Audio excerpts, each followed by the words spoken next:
विद्यार्थी मित्रों पाछला वीडियोनी अंदर આપણે પ્રેક્ટિકલ મોકલ્યા હતા હોપ તમને લોકોને પ્રેક્ટિકલનો આઈડિયા ખાસો બધો ગમ્યો હશે અંદર અને ના ગમ્યો હોય તો તમારા તરફથી જે પણ કંઈ સજેશન હોય તો તમે અમને મોકલી શકો છો આજે આપણે આપણા થિયોરિટિકલ પાર્ટ્સમાં વધુ આગળ વધતા આપણે શું કહેવાય કે પાછલા જે વિડીયો હતા થિયોરીઝના એની અંદર આપણે ન્યૂટનના ગતિના પહેલા નિયમ વિશે ચર્ચા કરી હતી જડત્વ શું છે સમજવાનો પ્રયત્ન કર્યો હતો હવે આ વિડીયોની અંદર આપણે ન્યૂટનની ગતિના બીજા નિયમ અને ત્રીજા નિયમ વિશેની વાત કરીએ અંદર बराबर तो સૌથી પહેલા આવે છે રેખીય વેગમાન એટલે શું તેનો એકમ સમજાવો અંદર બરાબર તો રેખીય વેગમાન કહેવાય કોને કે કોઈ બી પદાર્થ હશે એનું પોતાનું શું હશે ભાઈ દળ હશે અને જો એ પદાર્થ પોતે શું કરતો હોય ભાઈ ગતિ કરતો હોય શું કરતો હોય ગતિ કરતો હોય બરાબર તો એનું જે દળ ખરું અને ગતિ કરતો હોય તો એનો જે વેગ ખરો અંદર આ તેની વચ્ચે આપણે જ્યારે ગુણાકાર કરી દઈએ છીએ તો એનાથી મળતી જે ભૌતિક રાશિ ખરી એને આપણે શું કહીએ છીએ ભાઈ રેખીય વેગમાન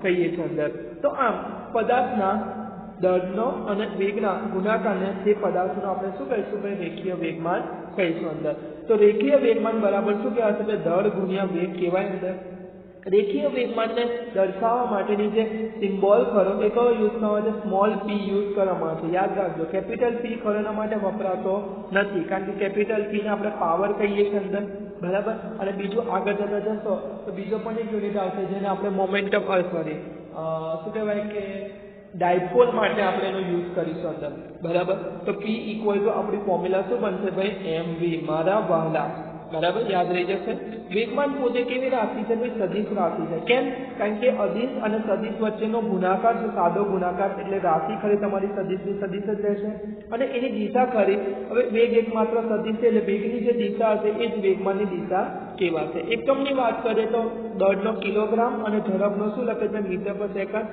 તો કેજી મીટર પર સેકન્ડ છે અને બીજી લેંગ્વેજમાં લખવું હોય તો ન્યૂટન સેકન્ડ પણ તમારે લખવું હોય તો લખી શકો છો અંદર સમજ્યા કે ના સમજ્યા અંદર બરાબર છે અને પારિમાણિક સૂત્ર તમે જાણી શકો છો આ શું થશે અહીંયા આગળ ત્યાર પછી વાત કરીએ કે કોઈ પણ પદાર્થનો આપણે વેગ જોઈએ છે એની સાપેક્ષમાં જો આપણે વેગમાન જોઈએ તો આપણને વધુ માહિતી મળે છે એને આપણે ઉદાહરણ દ્વારા અહીંયા સમજવાનો પ્રયત્ન કરવાનો છે અંદર હવે તમને થશે કે આ વેગમાન લઈને બેઠા છે કેમ કારણ કે આપણે ન્યૂટનના ગતિના પ્રથમ નિયમ જે હતો એની અંદર આપણે બળની માત્ર વ્યાખ્યા કરી પણ બળ એકચ્યુઅલમાં કોની પર આધાર રાખે છે અંદર બળ વધારવાથી કે ઘટાડવાથી મુખ્યત્વે કઈ રાશિ પર વધારે અસર જોવા મળશે અંદર એના વિશે આપણે વાત નથી કરી એટલે કે બળના મૂલ્યની વાત નથી કરી અંદર બરાબર તો એ વસ્તુ સમજતા પહેલા આપણે આ પોઈન્ટ સમજવા જરૂરી છે એટલે આપણે વાત કરીએ કે ભાઈ કોઈ પણ પદાર્થને એકલો વેગ ધ્યાનમાં લઈએ એની સાપેક્ષમાં જેનું વેગમાં લઈએ તો આપણને કઈ વધુ માહિતી મળે છે એ આપણે સમજવાનો પ્રયત્ન કરી અંદર તો કહીશું કે વેગ કરતા વેગમાન હંમેશા કંઈક વધુ માહિતી આપે છે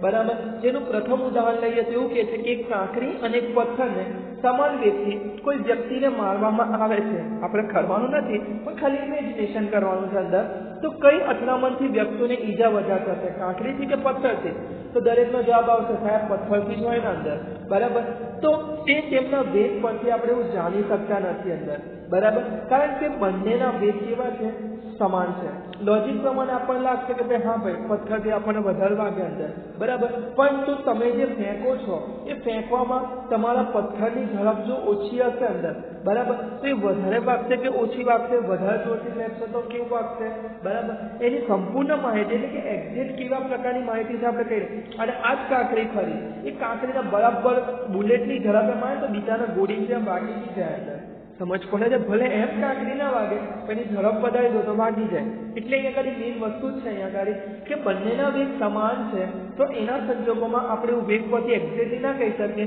કે કઈ અથડામણથી વ્યક્તિને કેવા પ્રકારની ઈજા થઈ શકે અંદર પરંતુ જો પદાર્થના વેગમાંના ફેરફારનો દર જાણીએ તો એના પરથી પદાર્થ પર લાગતા બળની આપણે જાણકારી મેળવી શકીએ છીએ જો તેમના દળો જાણતા હોય તો જેનું દળ વધુ તેનું વેગમાન વધુ અને વધારે વેગમાનવાળા પદાર્થની અથડામણથી વધારે ઈજા પહોંચી શકે છે અંદર બરાબર તો જેનું વધારે વેગમાન હશે શું કરશે ભાઈ વધારે ઈજા પહોંચાડશે એટલે કે જો કાંકરી અને પથ્થર બરાબર બંને લગભગ સરખા દળના હશે અને એક સરખા વ્યક્તિમાં હશો તો બંનેની અસર તમને કેવી થશે ભાઈ સરખી જ થશે અહીંયા ગાડી અંદર આઈડિયા આવે છે દરેક જણની અંદર ક્લિયર પરંતુ જો આપણે બંનેના દળ અને વેગની વાત કરીએ અંદર બરાબર. તો એકનું દળ વધારે હોય અને એકનું દળ ઓછું હોય અંદર, અને એવામાં તમે વેગ બંનેના સરખા રાખો તો હવે કહી શકાય કે ભાઈ એકલું વેગ નહીં પણ વેગમાન પરથી આપણે 100% શ્યોર છે, બરાબર. અને તમે બી જોજો, તમે પથ્થરનો આન્સર કેમ સિલેક્ટ કર્યો? કારણ કે તમારા મગજમાં એક વસ્તુ છે કે કાંકરી કરતા પથ્થર ભારે હોય, બરાબર.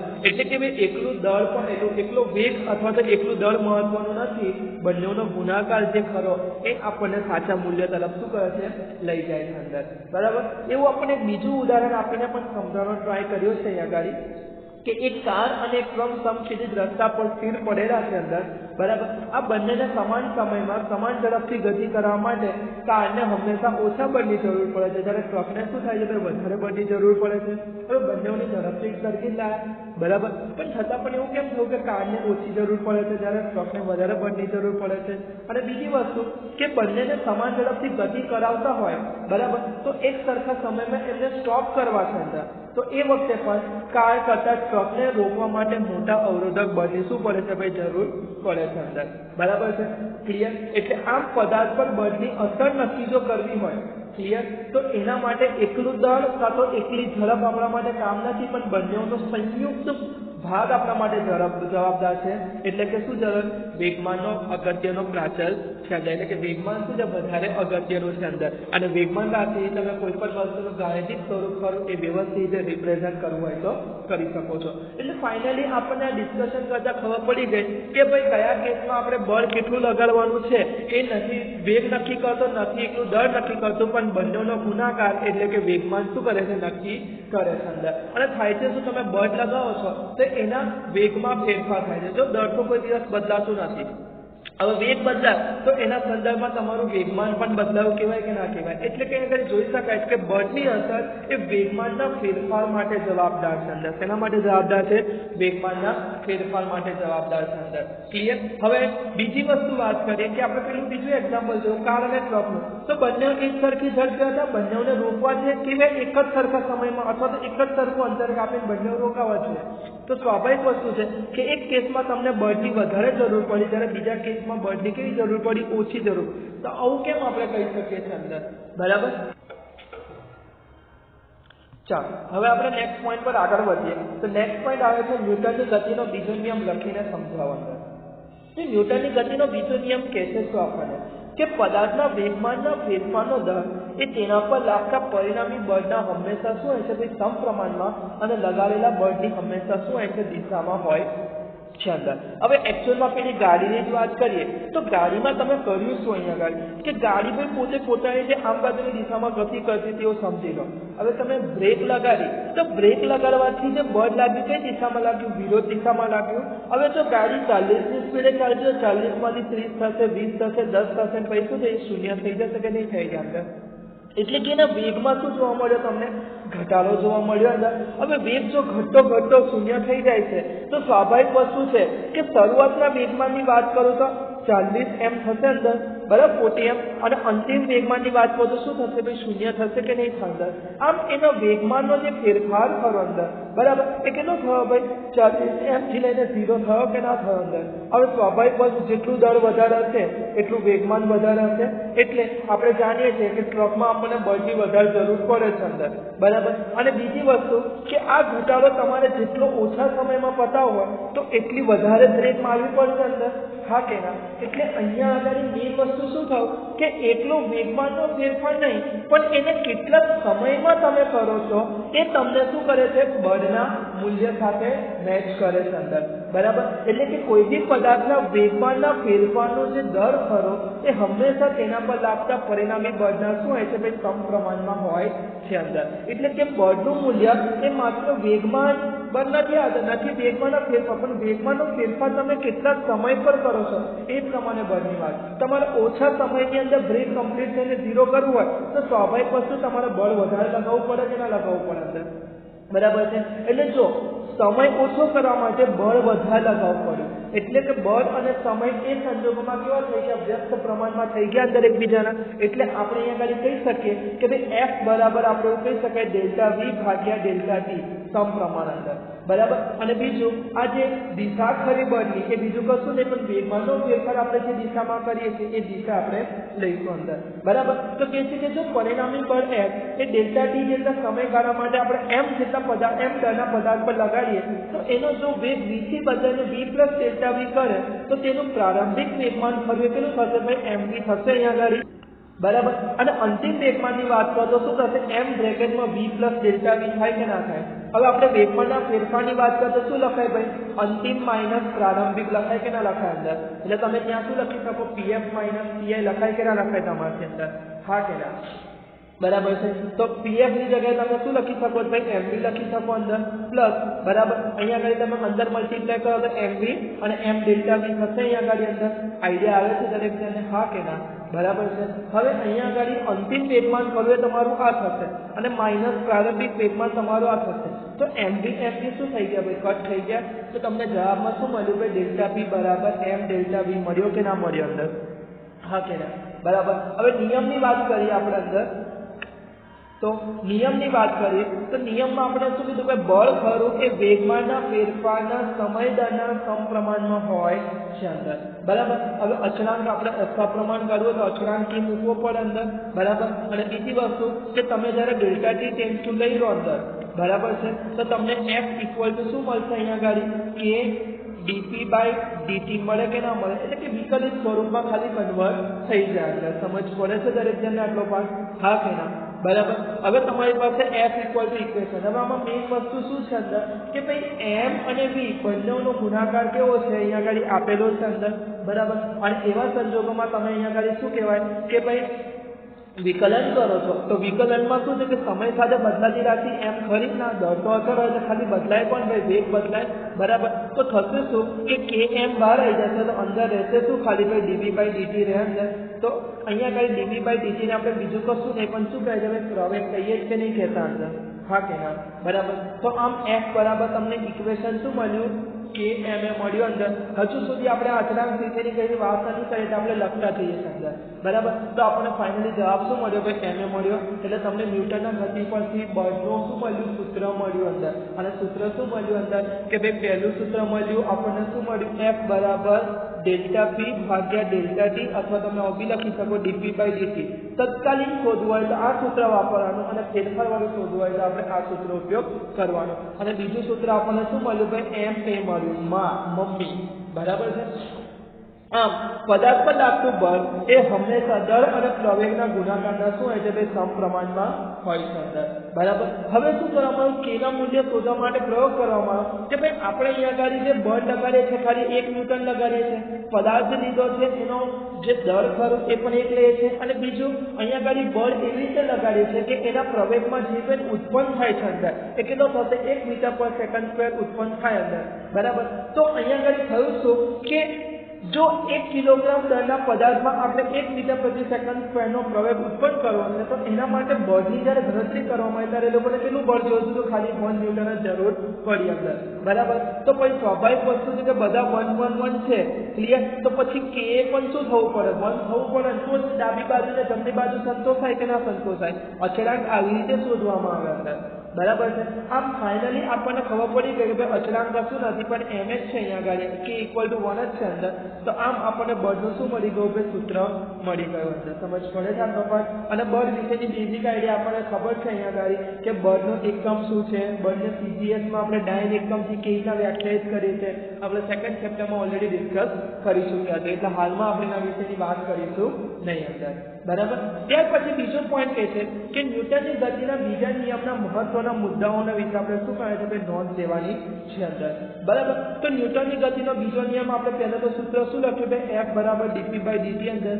હવે જો આપણે એવું કહીએ કે જો પદાર્થનું દળ અસર રહેતું હોય અંદર, બરાબર, તો એવા કેસની અંદર આપણે f બરાબર ma લખી શકીએ અને m બરાબર ડેલ્ટા v ભાગ્યા ડેલ્ટા t અથવા તો ડેલ્ટા V ભાગ્યા ડેલ્ટા T જગ્યાએ તમે A લખો હોય તો લખી શકો અંદર. એટલે કે F ઇક્વલ ટુ m એ તો જ શક્ય છે જ્યારે દર અચળ રહેતો હોય. અને વ્યવહારમાં મોટા ભાગની પ્રાયોગિક શૈલીમાં આપણે જેટલા સમયગાળા માટે વસ્તુ લઈએ છે એના દરમાં બહુ ફેરફાર આપણને એને જોવા મળતો નથી હોતો અંદર, બરાબર. પરંતુ આપણે કોઈ કોમ્પ્લેક્સ સિસ્ટમની વાત કરીએ જેમ કે ઉલ્કા છે અંદર, બરાબર, એસ્ટ્રોઇડ બધા છે એમના વિશે વાત કરીએ એમનું તો શું છે દહન થવાથી એમનું દર ઓછું થાય છે અંદર. તો એવા સંજોગોમાં પછી આપણે આ સૂત્ર F ઇક્વલ ટુ m એટલું ના લેવું પડે, આપણે એને થોડુંક વધારે લેવલ પર જોવું પડે, કારણ કે m પણ સમય સાથે ત્યાં આગળ શું થાય છે ભાઈ બદલાય છે અંદર, બરાબર છે.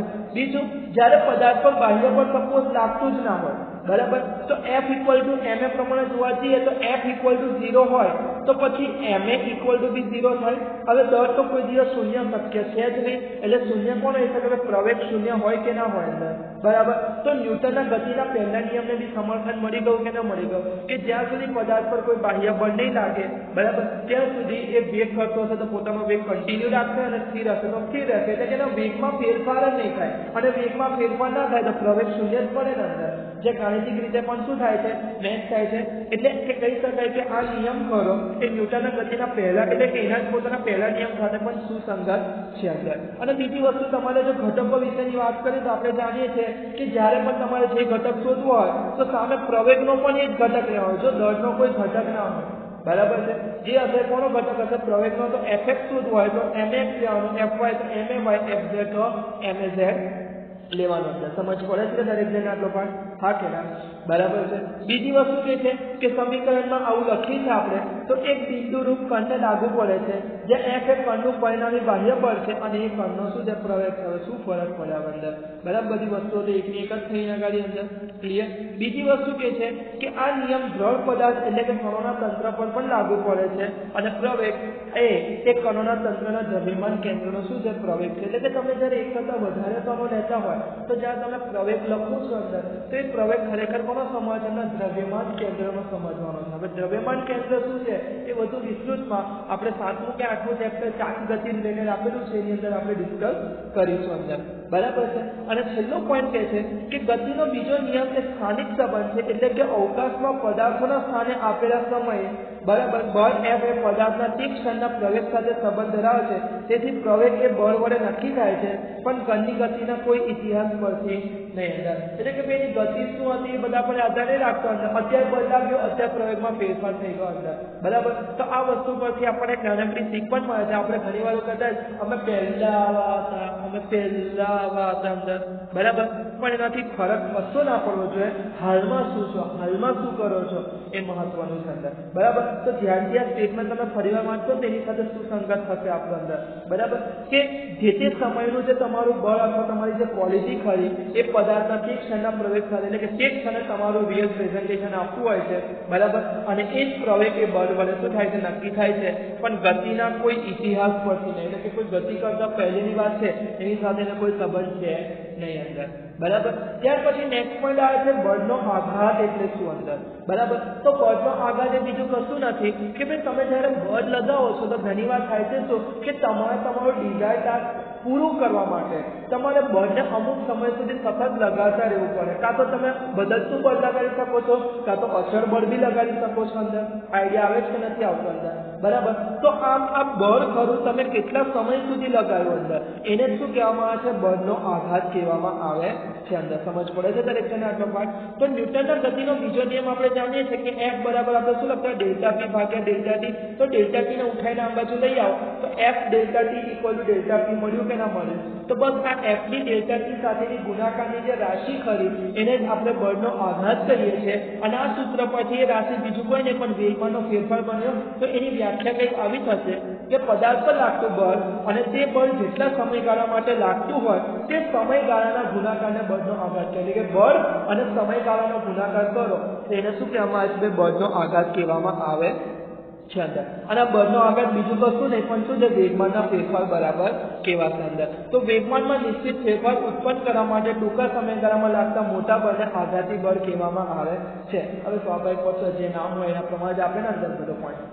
સમજી ગયા સુધીનો પોઈન્ટ બરાબર. તો આપણો અહીંયા આગળ એક પોઈન્ટ ક્લિયર થાય છે. ત્યાર પછી નેક્સ્ટ પોઈન્ટ કહે છે કે અનુભવી ક્રિકેટર વધુ ઝડપે આવતા બોલને સહેલાઈથી ઝીલે છે, જ્યારે શીખાઉ ક્રિકેટર હાથમાં ઈજા થઈ શકે છે સાથી અંદર બરાબર. તો આપણે જાણીએ છીએ કે જનરલી હોય છે શું કે જ્યારે બોલને કેચ કરવાનો હોય કાં તો પકડવાનો હોય તો ખૂબ જ ઝડપથી આવતો હોય છે અંદર બરાબર. હવે શીખાઉ ક્રિકેટર એટલે કે જે નવો પ્લેયર છે એને પૂર્ણ વિષયને આઈડિયા નથી કે બોલને રોકવા માટે ખરેખર શું કરવું છે, પણ એને જ્યારે ભૌતિક વિજ્ઞાન બરાબર સમજાવવામાં આવે ને ત્યારે એને મગજમાં ઉતરે અંદર. પણ એ ભૌતિક વિજ્ઞાન સમજાવતાની સાથે આપણે આપણી બોડી લેંગ્વેજમાં પણ ઇન્વોલ્વ કરાવવાનું હોય છે બરાબર. તો મેઇન વસ્તુ શું છે કે જે અનુભવી ક્રિકેટર જ્યારે પણ કેચ પકડે છે ત્યારે કેચ પકડતી વખતે તમે જોયું હશે ત્યારે ક્રિકેટની આપણે ઇન્ડિયાની આપણે ટેસ્ટ મેચ ચાલે છે, T20 બી પછી થોડીક ટાઈમ પહેલા અંદર એમાં જોયું છે કે લોકો કેચ પકડે છે તો કેચ પકડતી વખતે શું કહેવાય કે આ પ્લેયર છે અહીંયા ગાડી અને એનો હેન્ડ છે તો હેન્ડ પોતાની મોં બાજુ થોડો કામ કરવાનો ટ્રાય કરે છે અંદર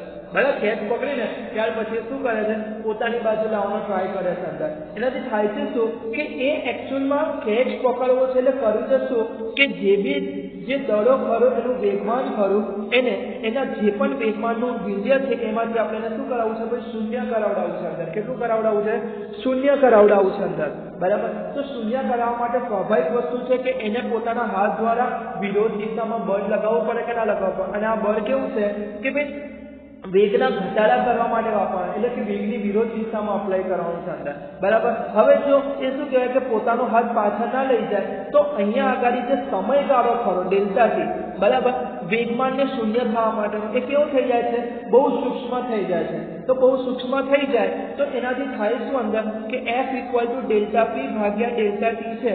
તો ડેલ્ટા ટી બહુ નાનો બને તો બળ કેવું જોઈએ, વધારે જોઈએ. તો એ સમયે તમારા હાથથી બળ ખાસું બધું ઉત્પન્ન થવું જોઈએ એને રોકવા માટે, જે આપણા હાથની કેપેસિટી એટલી બધી હોતી નથી. એટલે થાય તો એ બોલ ખરો એને હાથમાં અથડાઈને તરત શું થશે, છૂટી જશે અંદર બરાબર. અત્યારે ટેસ્ટ મેચમાં જોયો હશે બધા નવા પ્લેયર બહુ બધા કેચ છોડે છે એ લોકો અંદર. કેમ છોડે છે, એનું રીઝન આ જ છે કે એ લોકો એની જે ગતિનો સિદ્ધાંત છે તે સંપૂર્ણપણે સમજતા નથી કે પદાર્થ જે પ્રમાણે ગતિમાં આવતો હોય એ પ્રમાણે તમારે તમારા હાથમાં આવતાની સાથે થોડોક પાછળની દિશામાં લઈ જવો પડે, જેથી કરીને તમને શું કહેવાય કે એને ઝીલવા માટેનો સમયગાળો તમે વધારી દો બરાબર. તો F = delta P by delta T by delta T જો મોટો થાય તો તમારે તમારા હાથ દ્વારા અપ્લાય કરવું પડતું બળ પણ કેવું થઈ ગયું, ઓછું થઈ ગયું કે ના થઈ ગયું અંદર. સમજી ગયા કે ના સમજી ગયા અંદર બરાબર છે. તો આ રીતે અનુભવી ક્રિકેટર ભાઈ આરામથી એને ઝીલી શકે છે, જ્યારે પેલા જે નવા પ્લેયર કરે એ લોકો ઝીલી શકતા નથી અંદર. તો તમે અહીંયા આગળ સ્ટેટમેન્ટમાંથી આન્સર લખી શકો છો. આપણે કન્સેપ્ટ સમજવાનો હતો એટલે એ પોઈન્ટ પર બહુ ડિસ્કસ કરી નહીં અંદર બરાબર. બીજું કહે છે કે દળ અને વેગનો ગુણાકાર ગતિ પર બળની અસર ઉપજાવવામાં પાયાની બાબત છે. આ વિધાનને આપણે સમજાવીએ તો કહે છે શું કે તે જુદા જુદા દળના સ્થિર પદાર્થો પણ નિશ્ચિત બળ ચોક્કસ સમયગાળા માટે જ્યારે લગાડવામાં આવે છે તો સ્વાભાવિક વસ્તુ છે કે હલકો પદાર્થ ભારે પદાર્થ કરતા વધારે શું કરે છે, ઝડપ પ્રાપ્ત કરે કે નહીં કરતો. તમે પ્લાસ્ટિકના બોલને મસ્ત ફેંકી શકો અંદર બરાબર, પણ એ જગ્યાએ મેં તમને એક મોટું લાકડું આપું ભારે અને પછી તો ફેંકો હવે તો તમારી ફેંકાય નહીં. તો પેલો આપણે પેલો ગોળા ને તો ફેંકો ચલો પ્લાસ્ટિકના બોલ તો ફેંકાશે નહીં, ફેંકાય અંદર. બંનેમાં તમે તમારી મહત્તમ ઉર્જા વાપરી જ નાખો છો, મહત્તમ બળ લગાવો છો, પણ એક જાય છે બીજો નહીં જતો અંદર બરાબર. પણ આ સમયગાળામાં અંતે બંને પદાર્થો એક સરખું શું કરે છે, વેગમાન પ્રાપ્ત કરે છે અંદર. આમ જુદા જુદા પદાર્થો પર સમાન બળ સમાન સમયમાં વેગમાનનો એક સમાન ફેરફાર પ્રાપ્ત કરે છે. એટલે કે આ પોઈન્ટમાં કહેવા શું માંગે છે કે તમે જોયું કે હલકા પદાર્થે વેગ વધારે એચિવ કર્યો અને જે ભારે પદાર્થો એનો વેગ ઓછો એચિવ કર્યો, પણ તમે શું કરો, આનું દળ અને વેગનો ગુણાકાર કરો અને આનો દળ અને વેગનો ગુણાકાર કરો અંદર. તો બંનેના મૂલ્યો ખરા એ તમને કેવા મળશે ભાઈ, સમાન મળશે અંદર. કેવા મળશે, સમાન મળશે અંદર. સમજી ગયા કે ના સમજી ગયા દરેક? હા કે ના બરાબર. ત્યાર પછી બીજું કે છે કે વેગમાન અને વેગમાનનો ફેરફાર હંમેશા એક જ દિશામાં હોતા નથી. એને ઉદાહરણ આપીને સમજાવો અંદર બરાબર. હવે વેગમાન એ હંમેશા વેગની દિશામાં છે અને વેગમાનનો ફેરફાર કરો એ શું કરે છે કે તમે અહીંયા આગળ ગતિમાં વધારો કરો છો કે ઘટાડો કરો છો એના પર આધાર રાખે બરાબર. જો તમે વેગમાં વધારો કરતા હોય તો એવા કિસ્સામાં તમને શું જોવા મળશે અંદર કે ભાઈ વેગમાનની જે દિશા છે એ જ વેગમાનના ફેરફારની દિશા જોવા મળશે. પણ વેગમાનમાં ઘટાડો કરતા હોય તેવા કિસ્સામાં થશે શું કે વેગની દિશા તો આ હતી પણ વેગમાનના ફેરફારની દિશા ઉલટી થઈ ગઈ. અને બીજા કેસની વાત કરીએ જ્યારે ચાક ગતિ થતી હોય ત્યારે પણ કઈ શકીએ અંદર આઈડિયા આવે છે તો કહે છે શું કે દોરીના એક છેડે પથ્થર બાંધીને સમછેદ સમતલમાં નિયમિત ઝડપથી ઘુમાવવામાં આવે છે ત્યારે વેગમાનનું મૂલ્ય શું રહે છે અચળ રહે છે પરંતુ તેની દિશા શું થાય છે સતત બદલાયા કરે છે. આમ વેગમાનની દિશામાં ફેરફાર કરવા માટે બળ જરૂરી પડે છે જે આપણા હાથ વડે લગાડાય છે. આમ પથ્થરને વધારે ઝડપથી અથવા તો નાની ત્રિજ્યાના વર્તુળમાં ઘુમાવવા અને બંને ક્રિયામાં મોટું બળ લગાવવાની જરૂર પડે છે. તો વેગમાનના ફેરફારનો દર મોટો હોય તો લગાવેલું બળ પણ કેવું હોય છે મોટું હોય છે અને આ ગુણધર્મ ન્યૂટનનો ગતિનો શું મળે છે આપણે બીજો નિયમ મળે છે અંદર બરાબર છે. એટલે કે મેઇન વસ્તુ અહીંયા આગળ એટલી જ છે અહીંયા આગળ કે ક્વેશ્ચન શું કીધો છે આન્સર આ લોકો થોડોક અલગ રીતે લખેલો છે અંદર પણ આપણને ક્વેશ્ચન જે કીધો છે એનો આન્સર આ રીતે આપી શકીએ અંદર કે મેં તમને કીધું કે વેગમાનનો જો વધારો થતો હોય તો તમને સરખી દિશા મળશે ફેરફારની બનાવવાની પણ ઘટાડાની વાત કરે તમને વિરોધ દિશા મળશે અંદર સમજી ગયા કે ના સમજી ગયા અંદર બરાબર છે. અને બીજી વસ્તુ જ્યારે ચાક ગતિ હોય તો ચાક ગતિના કેસમાં હોય છે શું કે ભાઈ પદાર્થને ગતિ કરવા માટે તમારે જે બળ આપવું પડે કેવું હશે ભાઈ ત્રિજ્યાવર્તી હશે અંદર બરાબર અને વેગ ક્યાં હશે પેલા ટેન્જન્ટ એટલે કે લંબ દિશામાં હશે અંદર તો સ્વાભાવિક વસ્તુ છે કે અહીંયા આગળ બળની જે દિશા હશે વેગમાનના ફેરફારની દિશા હોય તો સ્વાભાવિક વસ્તુ છે કે વેગમાનનો ફેરફાર અને વેગની દિશા અલગ અલગ થઈ ગયા કે ના થઈ ગયા. એટલે આપણે કહી શકીએ કે ભાઈ આવા કેસમાં પણ વેગમાન અને વેગ વચ્ચેનો જે ફેરફાર કરો અંદર બરાબર એ બંને કેવા હોય છે અલગ અલગ હોય છે અંદર. તો આપણે આ જે પોઈન્ટ કરો એની અંદર શું કહેવાય કે ન્યૂટનના ગતિનો બીજો નિયમ શું છે વેગમાનનું શું મહત્વ છે અને એના માટેના અમુક જે મૂળ ક્વેશ્ચન્સ ખરા એ આપણે શું કરીએ ડિસ્કસ કર્યા બરાબર. આના પછીનો જે વિડીયો કરો એની અંદર આપણે ન્યૂટનના ગતિના ત્રીજા નિયમ તથા કેટલાક એક્ઝામ્પલ જોવાનો પ્રયત્ન કરીશું અંદર. Okay thank you.